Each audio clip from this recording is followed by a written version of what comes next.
이에 왕과 및 왕과 함께한 이스라엘이 다 여호와 앞에 희생제물을 드리니라.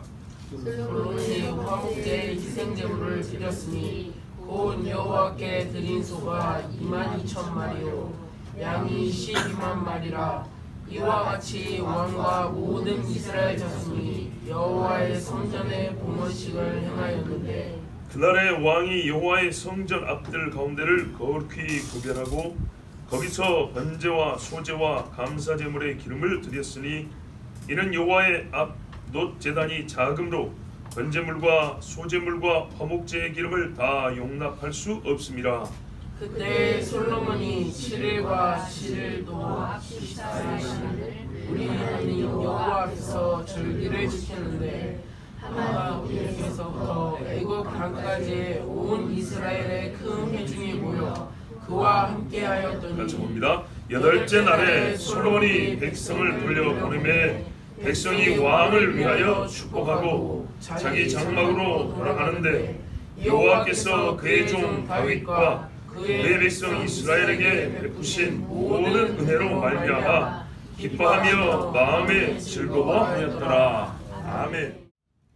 기도를 마치고 왕과 백성이 다 여호와 앞에 희생제를 드렸다 했습니다. 헌당하자 같은 마음, 하나님 앞에 모여 절기를 지키자 같은 마음, 기도하자 같은 마음, 제물을 드리자도 같은 마음. 이게 하나님이 말씀하시는 신앙의 공동체입니다. 얼마나 아름답습니까? 온전히 하나님을 향한 모든 일에 한 마음. 그런데 이때 제물을 드리는데 솔로몬이 화목제 희생제물을 내놨습니다. 소가 22,000마리, 양이 12만 마리입니다. 화목제, 제물의 종류가 여러 가지죠. 화목제는 말 그대로 죄가 해결된 다음에 하나님과 화평하였습니다 하고 드린 제물이 화목제입니다. 예수께서 속죄의 제물 되시고 속건 제물 되시고 죄 책을 지고 죄의 싹스를 갚으시고 그 다음에 어떻게 해요? 그것으로 끝난 게 아니라 이 번제물, 그러니까 이 제물 모든 것이 예수님 안에 다 들어있는데 또한 하나님과 우리 사이를 화평케 하셨다 그래서 화목제물도 되신다고 했어요. 마지막에 하나님과 연합하여 우리 사이에 멀어짐이 없고 가린 것이 없을 때 그거를 확신하고 감사해 드린 제물이 화목제물입니다. 하나님 앞에 이 기도를 하고 성제를 바쳤을 때 우리 마음에 뭔 확신이 있어요? 구원의 확신. 사실 감사제, 이 화목제는 말입니다. 구원의 확신을 가진 자가 드리는 겁니다. 원래 화목이란 말이 죄인에서 의인이 된 사람과 하나님 사이에 말을 하는 거기 때문에 화목제물은 그런 사람이 드린 겁니다. 그러니까 이때 이스라엘의 영적인 상태가 하나님 보시기에 얼마나 합당한 모습인가를 우리가 알 수 있습니다. 화목제물로 양 한 마리라도 의미적으로 말입니다.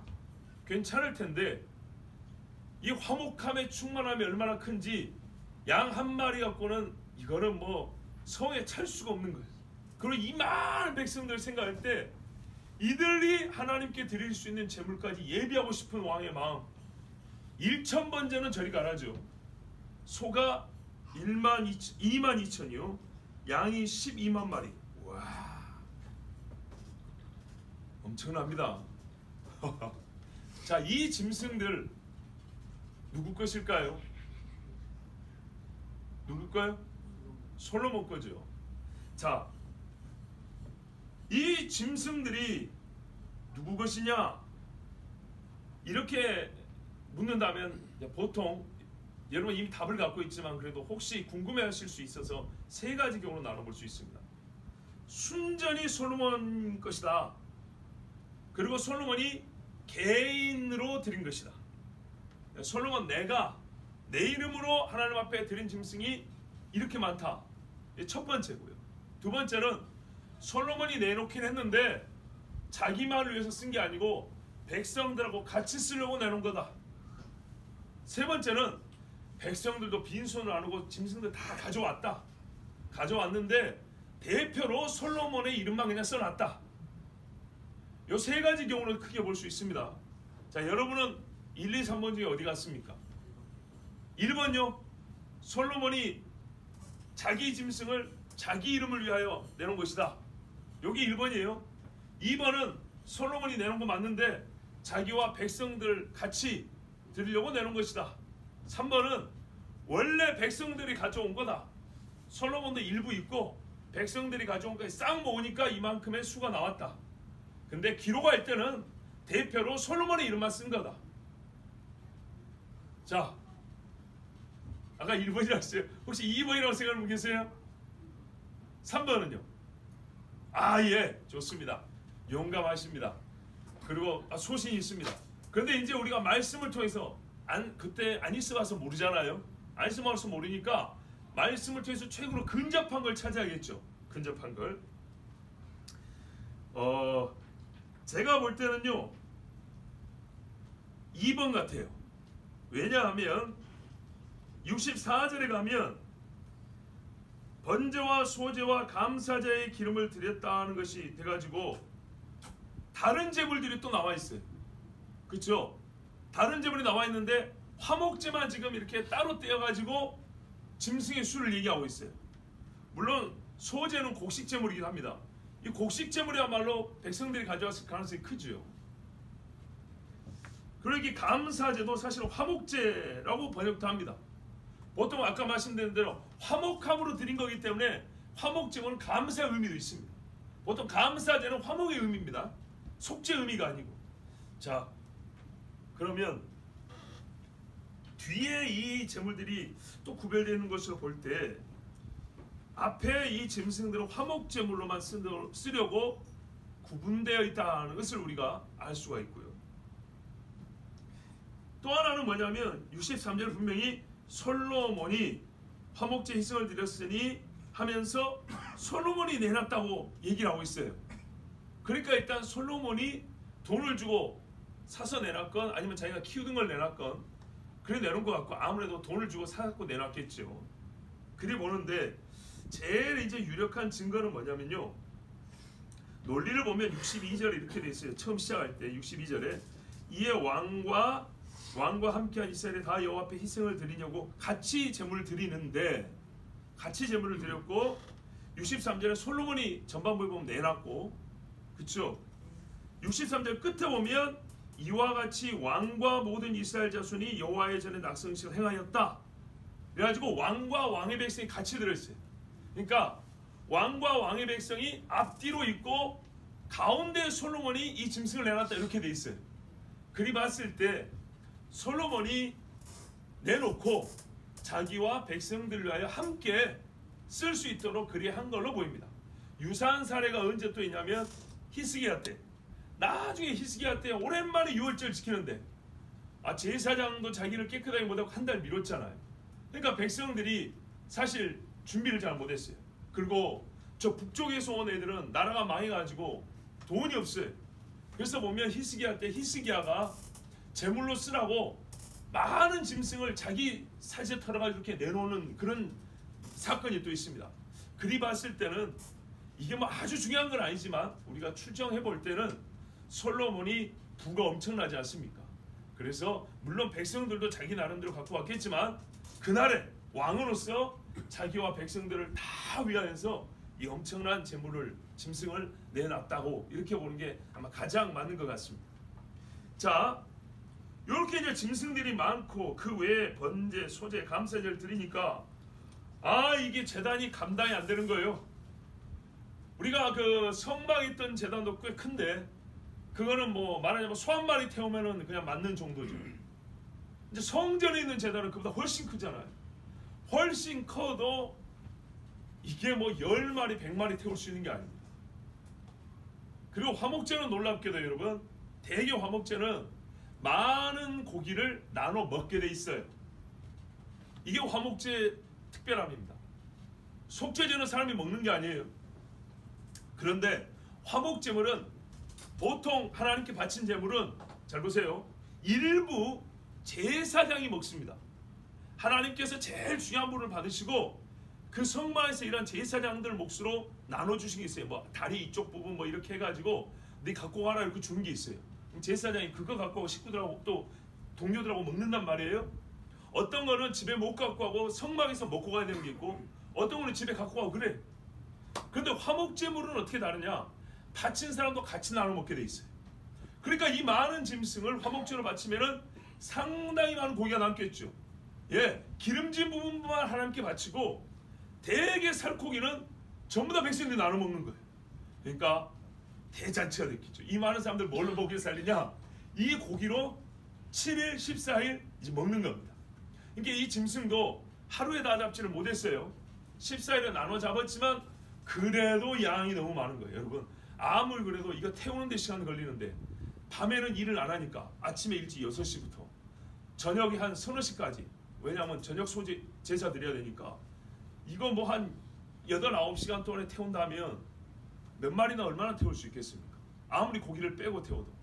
자, 그래서 솔로몬이 제단 앞에 뜰이 넓지 않습니까? 이 넓은 뜰을 거룩한 장소로 선포를 했어요. 여기는 이 절기를 지키는 동안 거룩한 곳이다 이렇게 했어요. 그래서 어떻게 했단 말이에요?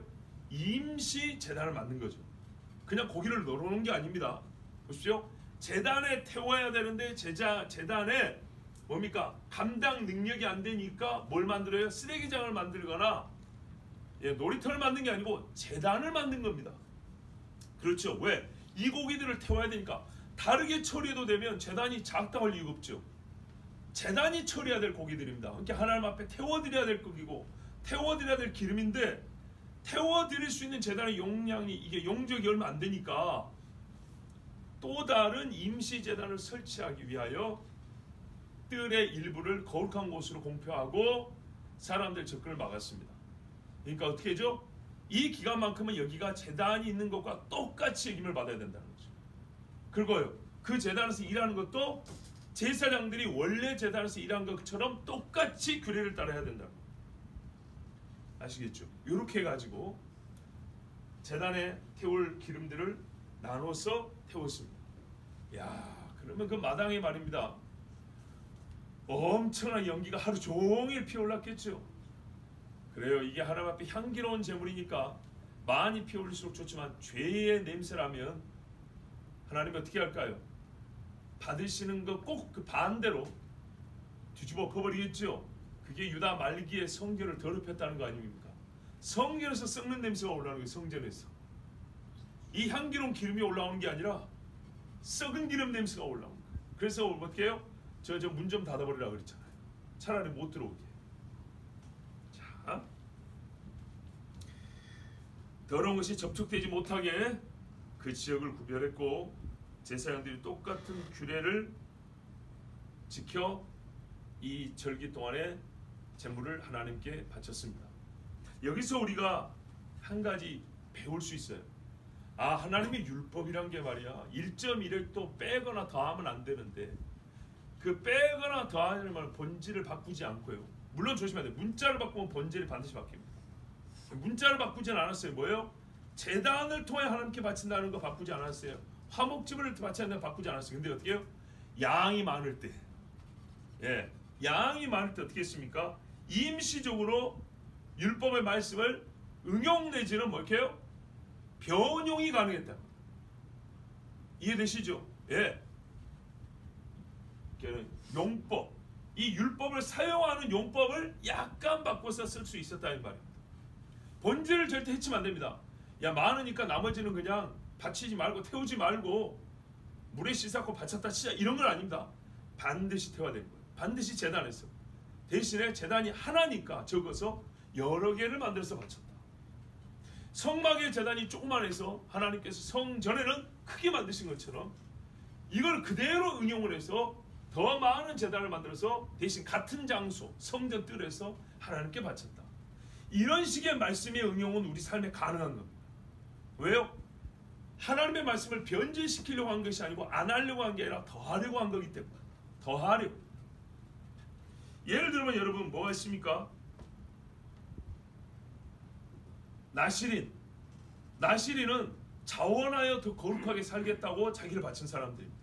하나님이 벌써 이런 지독한 율법주의자 그랬습니까? 아니죠. 아니었습니다. 사도 바울이 빌레몬에게 편지를 썼어요.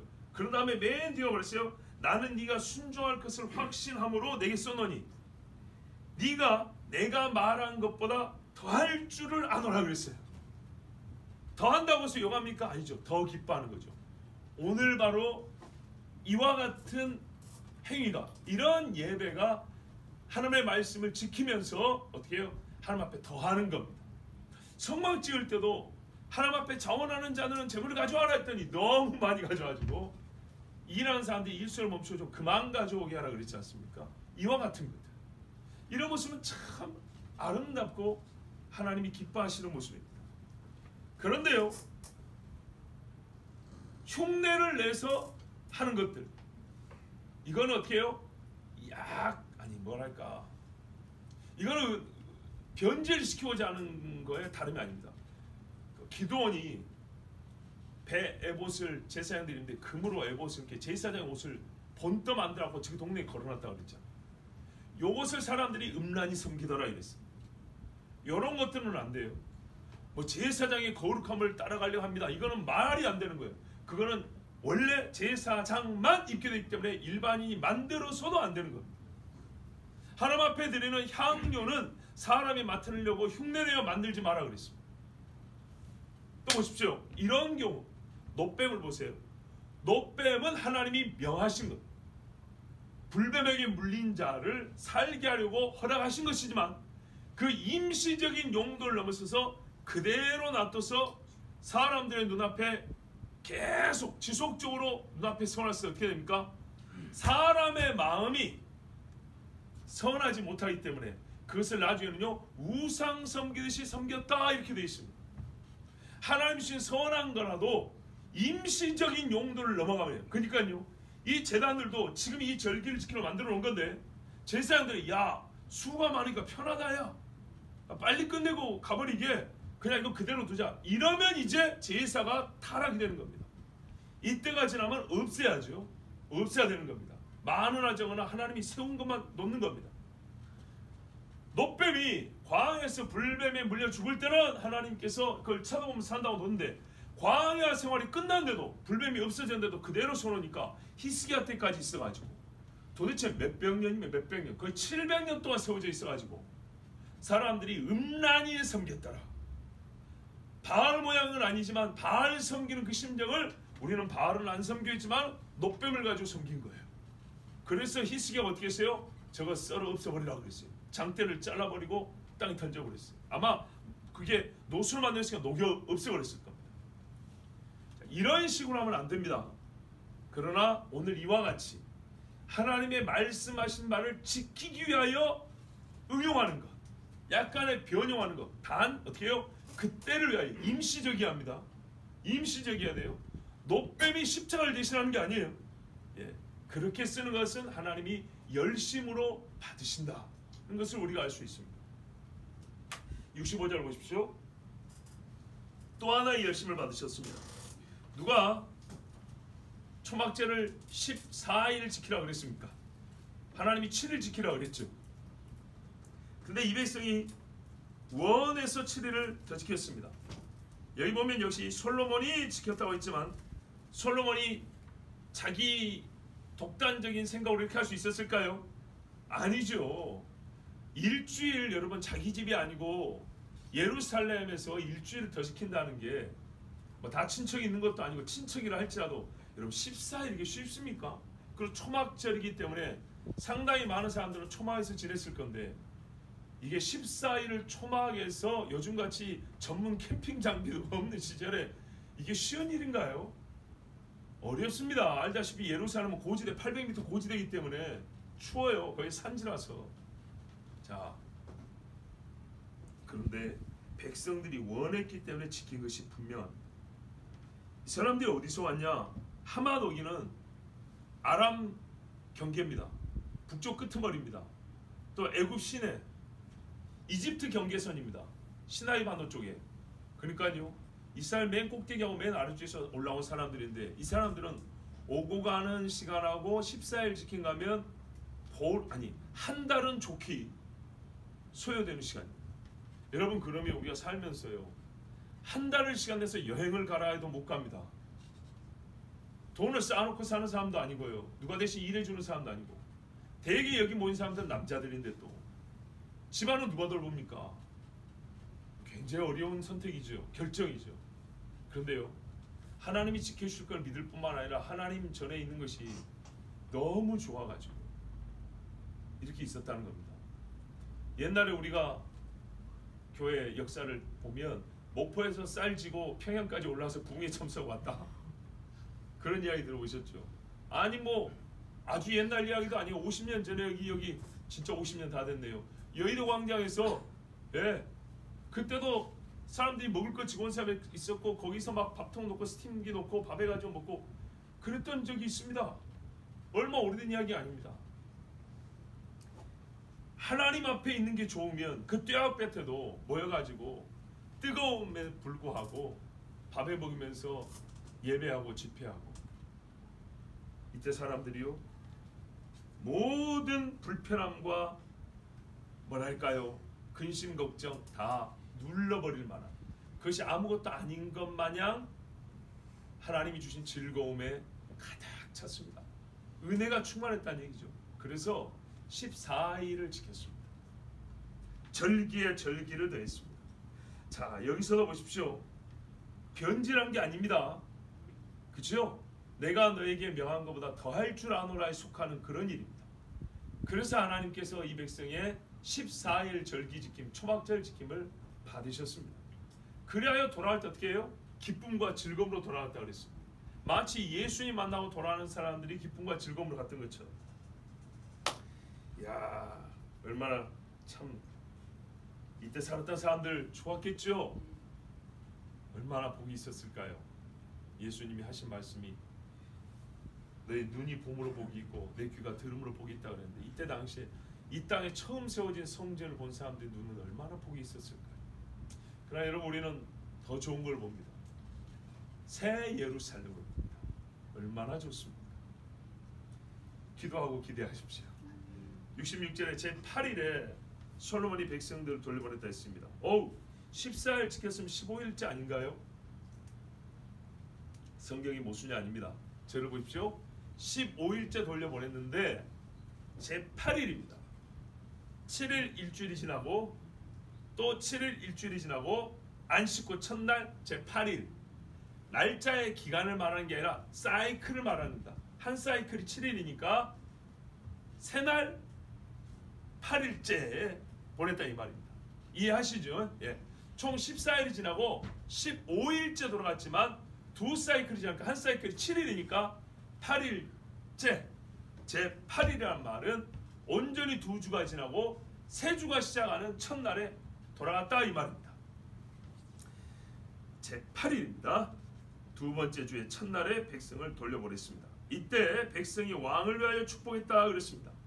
자, 여기서 우리가 이 일도 뭐 길게 보지 않고 한마디로 딱 정리하면 우리가 이게 이해가 되고 우리가 실행하는데 쉽게 기억하면 좋은 문구로 제가 정리해드리면, 축복이라는 말입니다. 질서는 존재하지만, 축복의 질서는 존재하되 축복할 수 없는 자는 없다. 받는 거나 하는 거나 누구든지 가능하다. 그러나 질서는 있다.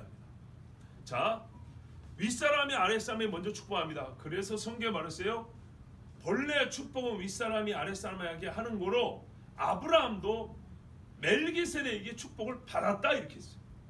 그러므로 너희는 생각하라. 이 멜기세덱이 얼마나 큰 사람인가를, 얼마나 높은 사람인가를.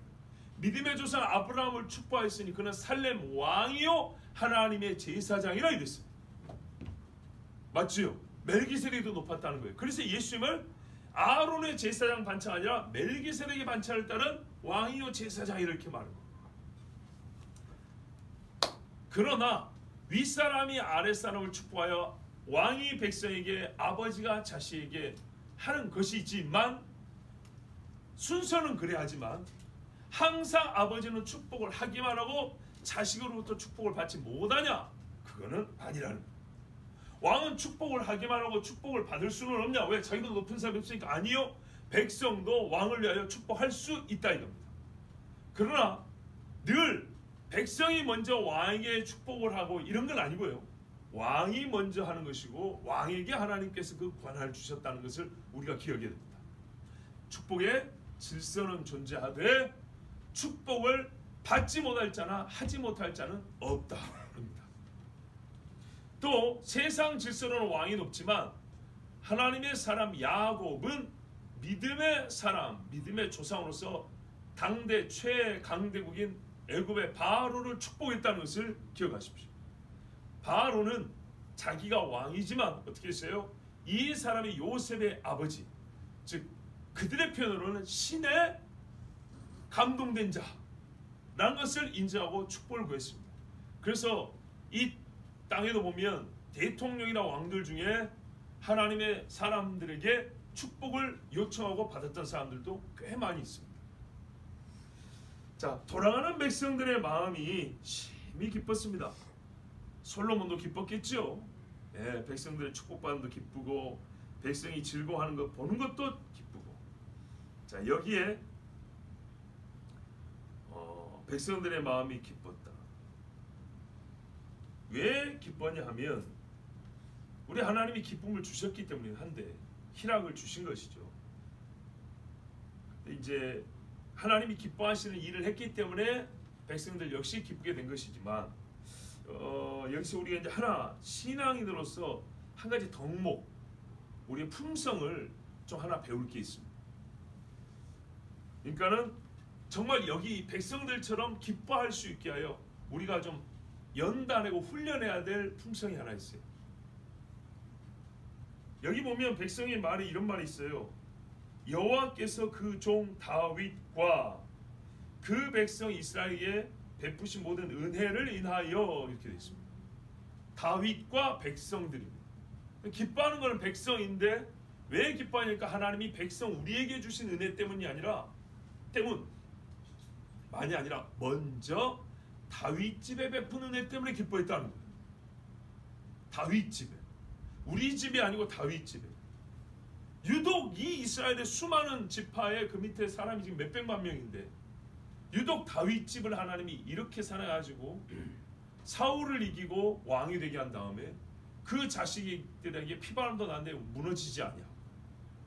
또 가만 보니까 바세바를 통해서 났으니까 이거는 평생 부끄러워야 될 일인데 희한하게 부끄러움을 이기고 바세바에서 난 아들이 성전을 짓고 하나님이 이렇게 봉헌을 받으신다. 이거는 말입니다.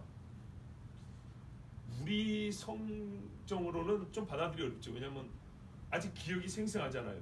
저 솔로몬이 누구 자식이다 이렇게 생각하면 못마땅해 하려면 그럴 수 있지 않습니까? 근데 백성이 다윗에게 베푸신 이 모든 일에도 불구하고 하나님이 다윗을 통하여 왕위를 있게 하시고 성전을 짓게 하셨다. 이 일을 우리에게 주신 은혜라고 생각하고 함께 기뻐했다는 것. 이게 오늘날 우리가 좀 배워야 될 마음가짐이라고 봐요. 얼마 전에 읽으면서 눈에 띄던 말씀이 있었어요. 잠깐 여러분이 언급한 적 있는데 오늘 조금만 더 자세히 한번 보려고 해요.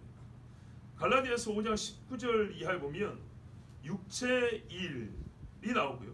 22절 이하에는 성령의 열매가 나옵니다. 그러니까 딱 대비가 되어 있습니다. 육체의 일, 성령의 열매. 서로 마주보고 있는데 육체의 일이 보면 음행과 더러운 것과 호색과 우상 숭배와 주술과 원수 맺는 것과 분쟁과 시기와 분냄과 당지는 것과 분열함과 이단과 투기와 술 취함과 방탕함 또 그와 같은 것들 이런 일을 행하는 자들은 하나님의 나라를 유업으로 받지 못할 것이요 지옥 간다 되어 있습니다. 근데 여기에서 이게 다 동급인데요. 동급인데 우리 사람의 생각으로는요 좀 급이 떨어진 것 같은 정도가 이렇게 심각하지 않은 것 같은 뭐 우상 숭배나 주술에 비하면 그렇게 심각하지 않은 것처럼 보이는 게 가운데 딱 끼는데 시기입니다. 시기. 누가 우리가 시기하는 것을 우상 숭배로 같다고 여기겠습니까? 시기하는 것을 누가 뭐랄까요 여기 이단이나 음행하고 같은 죄의 급이라고 생각하겠습니까? 시기가 뭡니까? 시샘하여 샘을 내어 미워하다라는 말. 저 사람이 날 해코지해서 미워한 게 아니고 손해를 끼쳐 미워한 게 아니고 잘나서 미운 거예요. 그러니까요. 그가 잘못한 게 아니고 이건 순전히 100% 내가 잘못한 거예요. 이해가 되시죠? 그가 나한테 잘못해서 내가 미워한다면 책임이 반반이라고 하자고요. 근데 그게 아니라 그가 잘해서 내가 미워하는 거예요. 큰일 나버렸죠. 셈을 내어서 미워하다. 남이 잘하는 것을 기뻐해 주지 않고 미워하다. 타인이 칭찬받는 꼴을 보지 못하고 모른 척하고 미워하다. 내가 해야 할 일을 다른 사람이 했기 때문에 말미암아 내 부끄러움과 부족함이 드러날까요? 미워하다. 여기 시기입니다. 근데 이 시기가 얼마나 무섭냐? 여러분 고라와 다단과 아비람 또 온인가요? 요 사람들 있죠. 당을 지어 모세를 대적했죠. 왜 그랬죠? 제사장직 시세명이 시기했던 겁니다. 무서운 일이죠. 그러니까 어떻게 해요? 하나님의 나라를 유업으로 받지 못함이요. 이렇게 돼 있지 않습니까? 요압이 자기보다 의로운 자 아브넬과 아마사를 다윗의 허락도 없이 죽여버렸습니다. 왜요? 시기하여 죽인 겁니다. 형들이 요셉을 팔아넘긴 건 사실 죽이려고 했다가 차라리 돈이라도 벌자고 팔았으니까 이게 죽인 거랑 다름없는데 시기하여 그랬다 했습니다. 예. 물론 요셉의 좀 어림도 있어요. 어리니까 미숙함도 있지만 그렇다고 해서 형들이 그런 건 결국 시기 때문입니다. 아버지가 유독 저 자식을 사랑한단 말이죠. 그런데 요셉이 평시에 보니까 또 고다요. 좀 어리지만 어쨌든 고다요. 그래서 형들이 시기해서 죽이려다가 팔았습니다. 그러니까 가만 보니까 어떻게 해요? 시기가요 살의의 시작점이에요. 사람을 죽이고자 하는 정도로 미움의 시작점이라는 데가 여러 지점이 있는데 그 중에 한 지점이 시기라고요. 사람을 죽이면 어떻게 해요? 그도 죽어야겠죠. 보세요. 빌라도가 속으로 생각하기를 저들이 예수를 시기로 넘겨준 줄 알미러라 그랬습니다. 대제사장과 바리새인이 예수가 아무리 뛰어나도 사람들이 예수를 안 따라다니면 내버려뒀을 겁니다. 별 볼 일 없으니까요. 그런데요, 이제 사람들이 바리새인들 말 잘 안 들어요. 제사장의 부끄러운 것을 허물을 다 이제 알기 시작해버렸어요. 예수의 가르침이 더 권세가 있고요. 예수 안에 하나님의 영이 충만한 게 나타났어요. 그들의 가르침은 죽은 문자와 같았지만 예수의 가르침은 살아 역사하는 하나님의 이 기운이 그대로 나타났어요. 그러니까 어떻게 해요? 시기하여 넘겨줬는데 오늘 보고 당장에 빌라도가 알았다는 거예요. 오늘 고발해서 잡아왔는데 그 고발하는 소리 듣고 세상 사람 빌라도도 그 짓으로 알았대요. 시기로 넘겨줬구나. 그래서 살리려고 이방인도 예수님 살리려고 애를 썼지만 결국 이기지 못하고 십자가에 못 박혀 내주었어요. 그런데 여기에 보면 다 뭡니까? 시기하여. 잘못하여가 아니라 잘한 것에 대하여 칭찬하지 못하고 셈을 내어 미워했다. 이것이 사람을 죽이게 만들고 결국에는 자기 자신을 망하게 하는 시작점, 이유가 되겠습니다. 자, 여기 보면 이 엄청난 성전을 지음에 백성들이요 시기할 수 있어요. 솔로몬만 했나? 우리도 가서 나무 뱄다. 우리도 헌금도 했고 우리도 한 게 많다. 그렇게 말할 수도 있죠.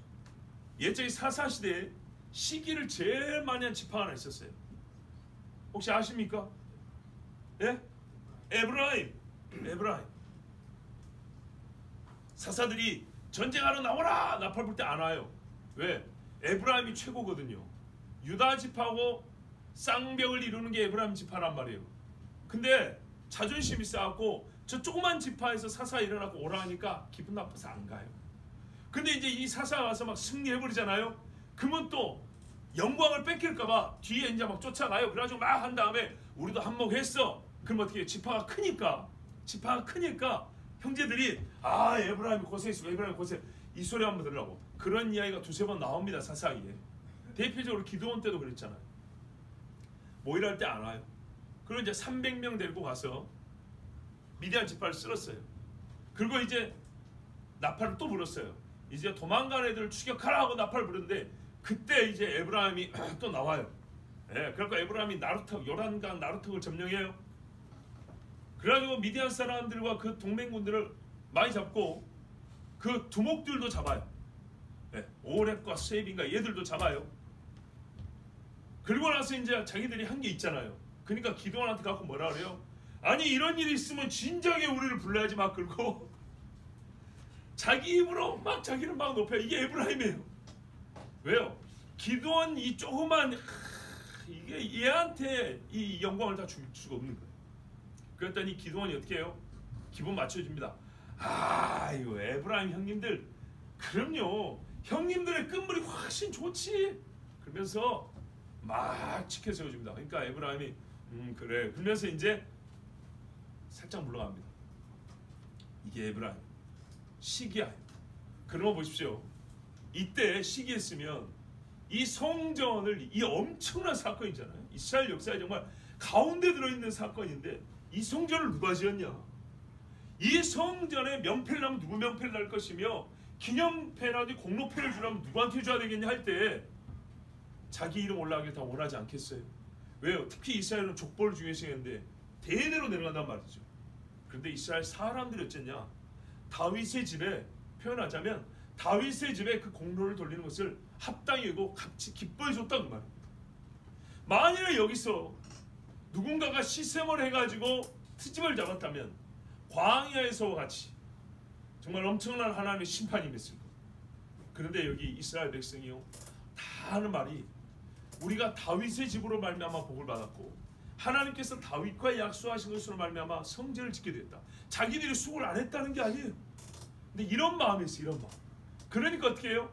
더 기쁘고 더 감사해하는. 그럼 솔로몬은 어떻게 했어요? 그렇지 내가 했지 그랬을까요? 그러지 않았을 겁니다. 왜요? 그랬으면 지 이름만 위해서 짐승을 내놓죠. 그죠?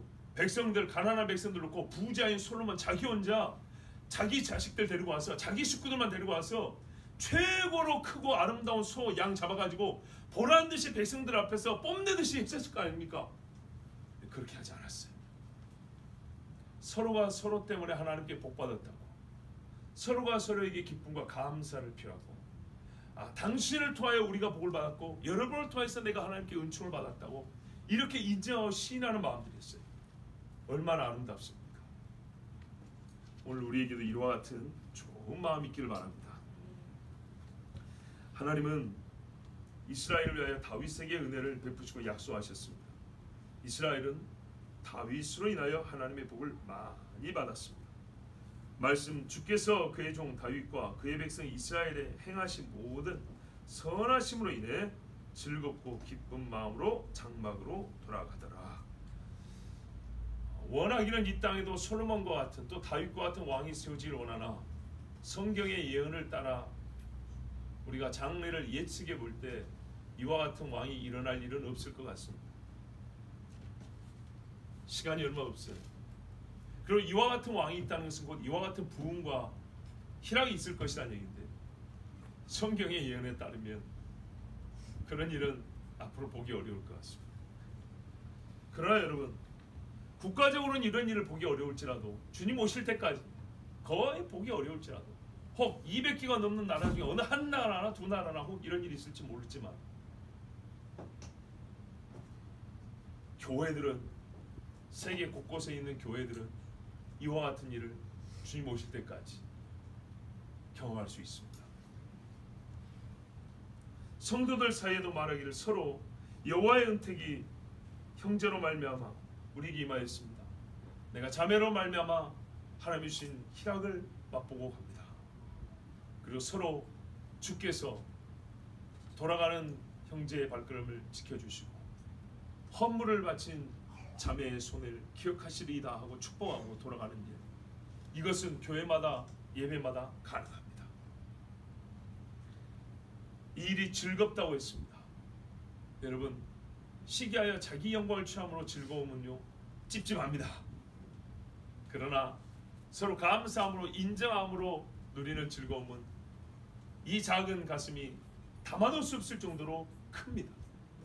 하나님 여호와의 집에 즐거움이 있어 나오고 감격으로 예배하고 감사함으로 헌물을 바치고 또한 기쁨으로 돌아가는 발걸음 우리 모두에게 있기를 축복합니다. 우리 함께 기도하겠습니다.